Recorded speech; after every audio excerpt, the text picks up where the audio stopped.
exporters like Aronson, a company that produces industrial boilers, are thinking globally.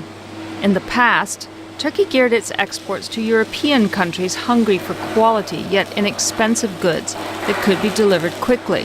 And this boiler book entails all the information about every welder that works.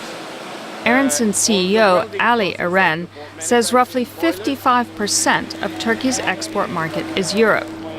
But he is working closely with top government officials to end his country's dependency on Western markets. We are growing into the Asia. Asian markets are very important for us. Africa, starting from North Africa, and the Middle East is a big market, and also South America is one of our targets. Of course, in the north, Russia is a very important market for us. Turkey is now the world's 17th largest economy. The streets of its largest city, Istanbul, glitter with the priciest name brands. The ancient market at the city center draws daily crowds. The Bosphorus is one of the busiest waterways in the world. International Crisis Group analyst Hugh says Turkey has had a great decade. It's increased its exports 3 times, and it has given a lot of wealth to a lot of cities in Turkey. You can feel the tide rising in many places, even in the far poor east of the country. So that is a great success. But Turkey's once flourishing textile industry is beginning to feel the bite of a slowing world economy.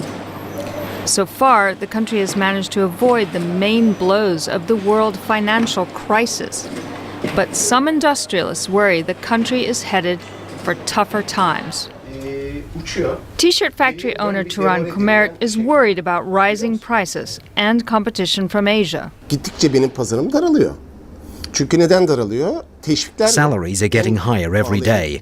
Electricity is going up, and I cannot compete with Bangladesh. They have less expenses than we do. The only thing we have now is that our quality is better. Economists say that the country's currency has slipped. The gap between imports and exports is unsustainably high. Growth rate predictions have been pushed down from previous years to 2.5%. Economist Emre Alkan says the low growth rate presents an obstacle to Turkey's plans. There is a fear of a slowdown, not a soft landing. Actually, the slowdown is bad.